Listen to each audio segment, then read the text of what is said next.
Mike from All Pro Garage Doors, sunny San Diego, with a machine that's been in the pile for a while. It's been catching my eye. It's a good looking machine, you know, nice color. It's got the raised lettering here. Obviously had another one over here that got ripped off, probably when we took it down. Still got the sticker from, let's see, Baker Door Company. They probably put in a few of these, I would assume, since it is a professional model apparently. One-piece screw. I don't know the date of the machine, don't know how old it is, don't know if it works. It's a good looking machine. Looked like it was well taken care of because it's got grease everywhere, and still has the tag on the plug. Normally people that take care of their things have everything that goes with it.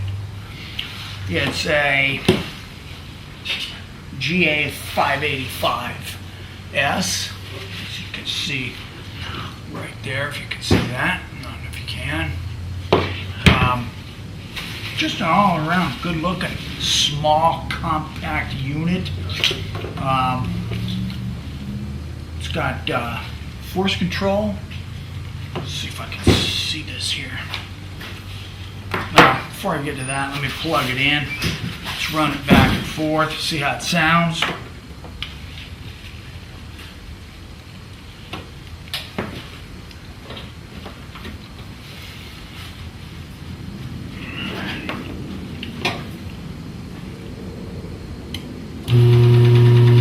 Works. It's quiet. Well lubed.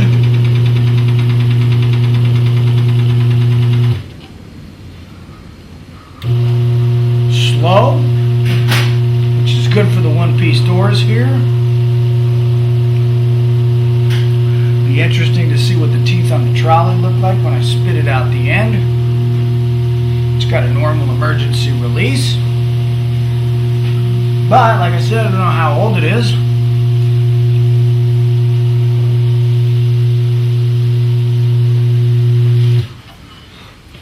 But that is a good sounding machine right there. See, the serial number says D. Looks like 51681. I don't know if maybe you guys out there know Nutone more than we do. We got a few Nutones out here, but they've always been chain drives. It's the first Nutone Screwdrive really that I've noticed in a long time. And like I said, it's a small unit. It's real compact. I did find this hanging off the screw. And when I looked in the end of the channel, guess what I saw? A clear plastic housing for the screw. Here I thought Chamberlain invented that. Negative.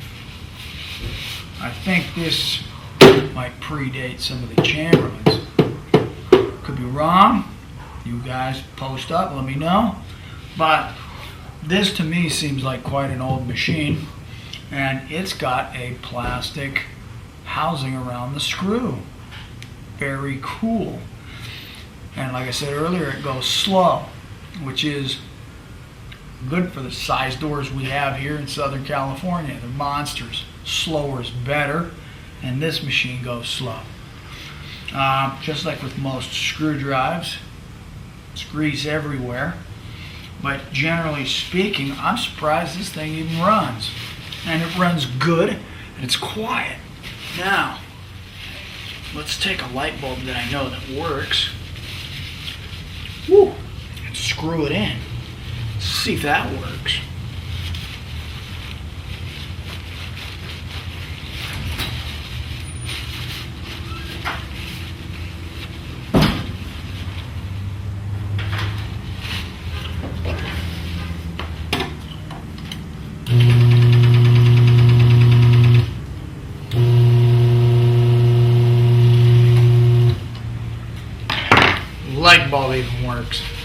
You don't get any better than that. Take it off. Okay, so the light bulb works. The machine works. Let me grab the trolley and see what the teeth look like. This thing's so greasy. It's hard to tell, but by the sound of it, the teeth in here are plastic. Hold that up to the camera. That's worth a good look right there.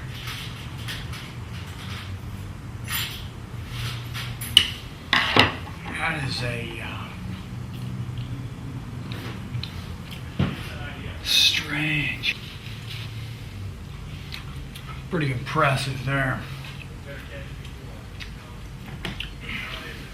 Soak that in my solution of Simple Green. Clean it off, get a good look at that. So, good heavy duty screw on there. Plastic housing to keep it quiet. Still got to grease it eventually, but at least it doesn't rub on the rail. The light bulb works. Let's see.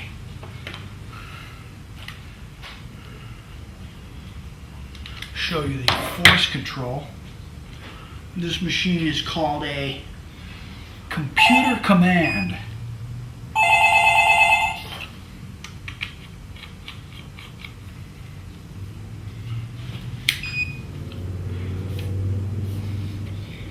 Got, if I can hold this steady, normal, heavy, and maximum. Looks like a three-way micro switch with a normal, a medium, and a high setting for force control. How cool is that? So, let's take that off. Let's crack into this bad boy, see what's in the case.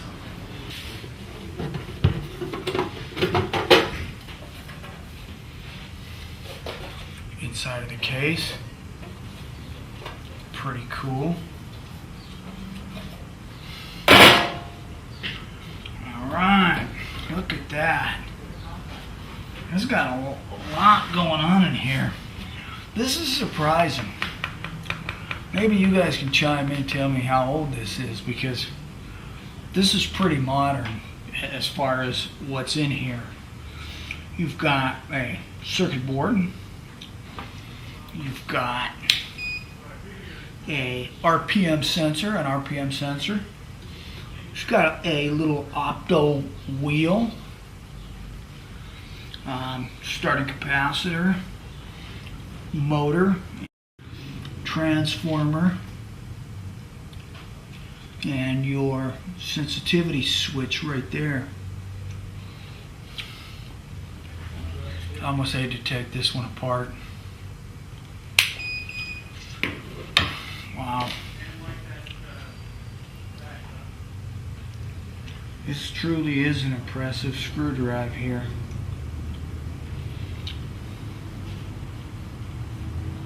It looks old in its design. The circuit board, yeah, it's big. It's got some big resistors on it. A lot of burn marks on it, but it still works. It's got 3 relays on the board. But this RPM sensor and this opto wheel here are very impressive for what looks to be an older machine. I wish I knew the date on this. They crammed all of this, rather than going depth-wise, they just spread it out and went width-wise. Here's an older motor case, and it's got to be at least 6-8 inches wider than that.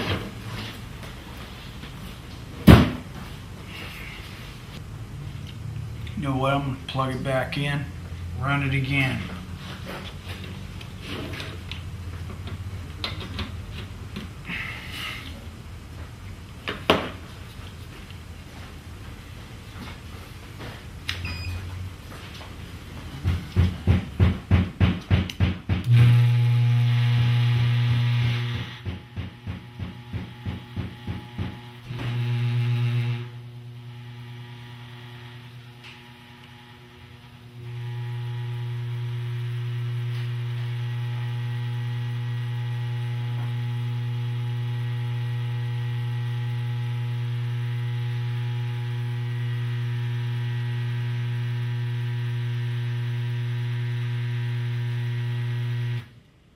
But This is high tech right here. it looks good.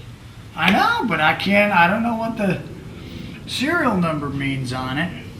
So I can't really date it. You can tell the board's not exactly a 90s or a, you know. Well, I mean, the mere fact that it's Nutone says 30 years old. That's what I'm leaning to. But you ever seen an opto sensor and with an RPM sensor on a machine that old? No, because you don't look at Nutones. That's true. These guys were cutting edge. They were bringing game. I don't know why they went out. It was because basically they were $20 per machine more expensive than the Genie piece of crap. Could be. You know, $20 basically is like, well, it's the same thing. Either that or, you know, they could have been the Genie if they would have just gotten in with Home Depot, but it's a one-piece rail. Yeah. Solid. But again, see, one-piece rails, all machines were one-piece rails originally. Yeah, until Home Depot came along. Yeah. Until Genie started making openers for the, you know, the mass, well, the mass do-it-yourselfer in the small cars. Because when, you know, people were driving around in big cars, you didn't need a three-piece rail. So when you showed up in your little Honda with the, you know, the rail's 10 foot long, my car's only 8 Yeah. from front to back. It's a pretty impressive machine, all in all. Yeah. Pretty impressive. It's like, I put one of these on a one-piece door, and it handled it no problem. Sectional might be a little slow, but you know, a good-looking machine. that's definitely unique looking. Yeah.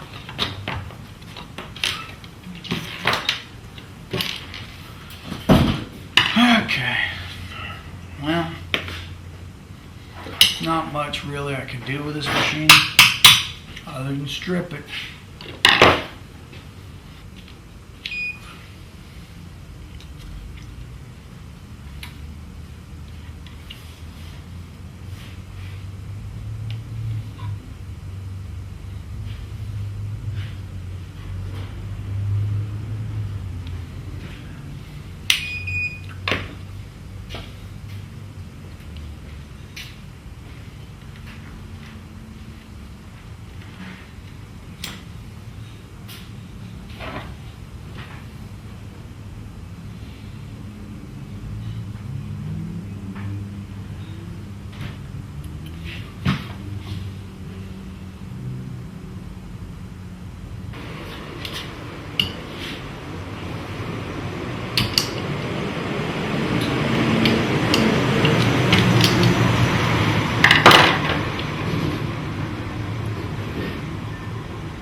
Maybe I can find some kind of date ID on circuit board. Ah, yeah, right here. September of 1979. That's it.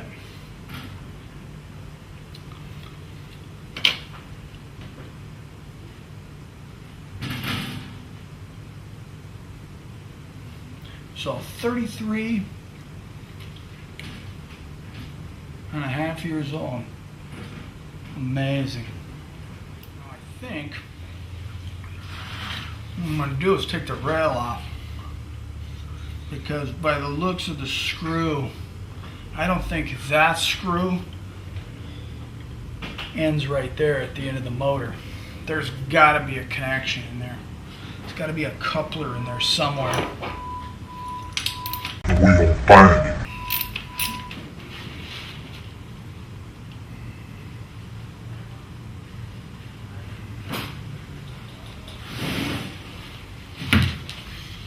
Alright, so I got the rail separate from the motor. Found that there is a coupler in there.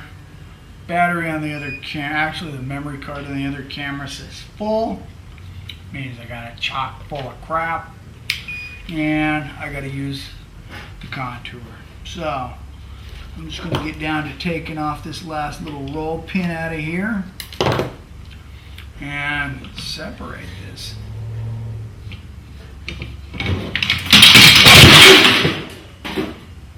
Whoa. Alright. Kind of like a spline on a transmission. Let's see here. So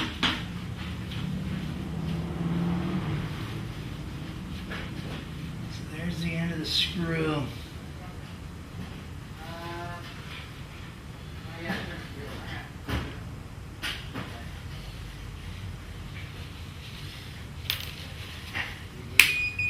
Cool.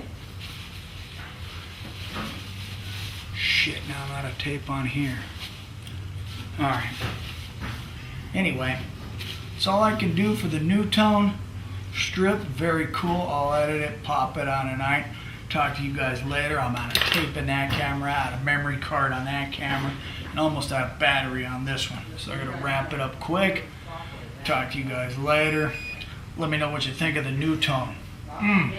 That's a machine. Very good machine.